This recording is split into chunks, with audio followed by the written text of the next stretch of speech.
안녕하세요, 여러분. 1번부터 풀어볼게요. 부동산 활동에 관한 설명으로 옳은 것을 모두 고른 것 이렇게 되어 있습니다. 기억.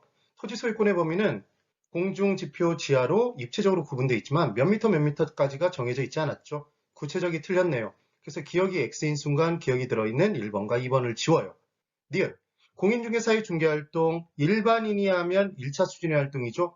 부동산 활동을 주된 업무로 삼지만 해당 분야의 전문가가 아닌 사람이 해당 활동을 하면 걔는 뭐였죠? 2차 수준의 활동. 해당 분야의 전문가가 해당 분야의 활동을 하면 걔는 3차 수준의 활동이었습니다. 공인중개사는 무슨 활동의 전문가예요? 중개활동의 전문가죠. 그러니까 몇 차? 3차 수준의 활동인 거죠. 그러니까 니은이 X인 순간 니은이 들어있는 애를 지워요. 그래서 3번도 지워졌네요. 그 다음 디귿. 일반적으로 일반 소비상품을 대상으로 하는 활동과 달리 장기적 배려하에 결정되고 실행되네요. 부동산의 무슨 성? 영속성 때문에 장기적 배려가 필요했었죠. 디귿은 5입니다. 그래서 디귿이 없는 5번을 지우면 답은 4번이네요. 그 다음 리을. 개발권 양도제는 개발권만 양도제였죠. 이용 가능한 개발권은 넘길 수 없어요. 토지이용 규제에 따라 이용 불가능하게 된 개발권이 발생해서 이용의 형평성이 깨지기 때문에 개의 이용의 형평성을 높여주기 위해서 개발 가능 지역 내에 개발권을 원하는 사람에게 시장에서 사고 팔 수 있도록 만든 제도. 이게 개발권만 양도제였죠. 토지 소유권과 일체로 양도된다 그러면 걔는 X였어요. 우리나라에서는 시행한다, 시행하지 않는다? 시행하지 않는다가 포인트였죠. 그래서 개발권 양도제는 개발권을 용적률로 전환시키는 거기 때문에 공중권과 관련이 있어요.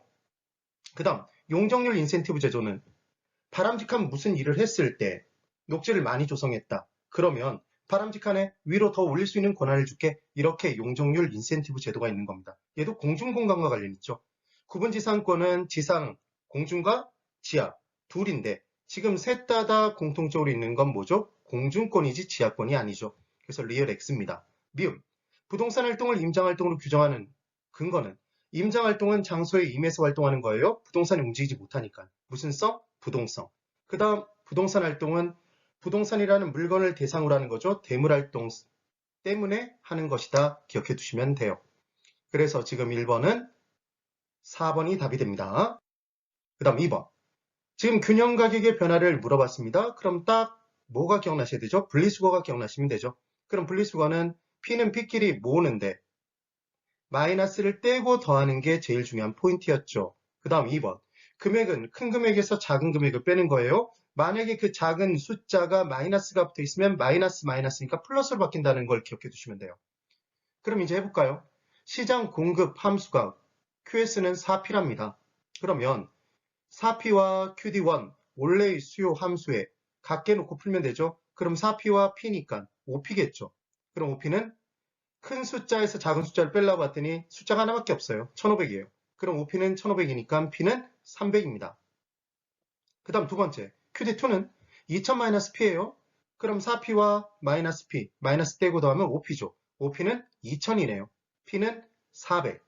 그래서 가격은 300에서 400으로 100만큼 상승했죠. 이게 답이에요.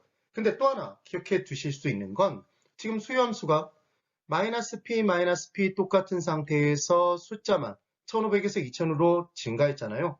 그럼 동일한 가격에서 수요량이 증가했네요. 얘가 바로 뭐죠? 수요의 증가잖아요. 그럼 수요가 증가하면 초과 수요로 가격은 뭐한다? 상승한다. 가격 상승해서 찾아주셔야 된다는 얘기죠. 분리수거 꼭 해주세요. 쉬워요. 3번. 부동산 시장에 관한 설명으로 옳은 것을 골라보랍니다. 1번. 중간성 효율적 시장. 그러면 중간성이면 과현미를 적어놓고 어디까지 죽여놓고 푼다? 과거와 현재를 죽이죠. 이미 공유돼 있어서 현재 가치에 반영돼 있어서 초과인을 누릴 수 없었습니다. 그럼 현재 공표되지 않은 미래의 정보를 가지면 초과인을 획득할 수 있었죠. 그때 중간성 효율적 시장은 기술적 분석을 통하여 그럼 과수론 기억나세요? 과수원. 그래서 과거의 정보를 분석하는 건 기술적 분석이었죠. 고로 기술적 분석을 통해서는 결국 과거 정보를 가지고 초과인 누릴 수 없다고 X 쳐놨죠, 여러분? 기억해 주실 수 있어야 됩니다. 기본적 분석, 얘는 현재 정보의 분석이었죠. 얘도 초과인을 누릴 수 없어요. 누릴 수 있다 그랬으니까 X네요. 그다음 2번. 부동산 시장에서 정보의 대칭성을 갖는다면 완전한 정보의 공유가 이루어졌다는 얘기랑 동일한 거예요. 그러면 과대, 과소평가된 부동산이 존재할 수가 없어요. 가격 형성의 왜곡을 초래할 수 없겠네요. 2번 X, 3번. 부동산 시장에서 기술의 개발로 부동산 공급이 증가한답니다. 그때 가격 탄력성이 클수록 그러면 이때 균형 가격, 균형 거래량이 변하는 정도를 탄력성의 정도에 따라 판단했던 게 탄력적이라면 우리 쭉 수평으로 그렸죠, 여러분?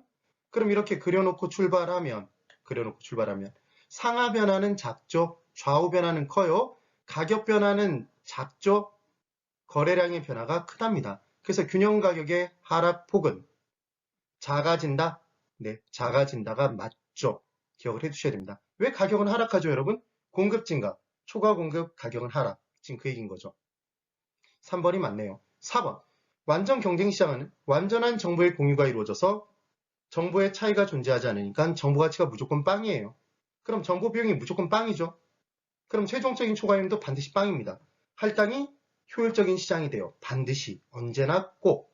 그런데 불안정 경쟁시장은 정보의 차이에 따라 정보 가치가 존재할 수 있는데 그 정보 가치만큼을 정보 비용으로 지불하게 만들어버리면 정보 비용을 지불한 이후에 최종적인 초과이익이 빵이 됨에 따라 최종적으로 몰리는 일은 발생하지 않았죠. 투기를 방지할 수 있었습니다. 할당 효율적 시장이 될 수 있어요. 그래서 우리 어떻게 외웠죠? 불안당, 불할당이 기억나시면 돼요. 불안정 경쟁시장도 할당 효율적 시장이 될 수 있습니다. 없다 그래서 X. 5번. 효율적 시장은 정보 비용이 발생할 수 없다 돼 있는데 틀렸어요. 약성 효율적 시장은 과거의 정보만 반영돼 있죠. 그럼 현재와 미래의 정보에는 정보 가치가 존재하니까 정보를 입수하는 데 들이는 정보 비용이 발생할 수 있죠.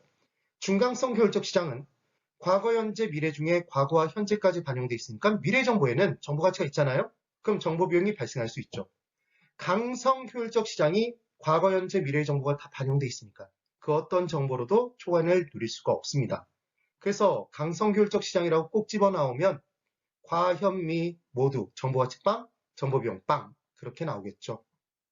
그래서 5번에 효율적 시장은 정보비용이 발생할 수 없다는 X가 돼요.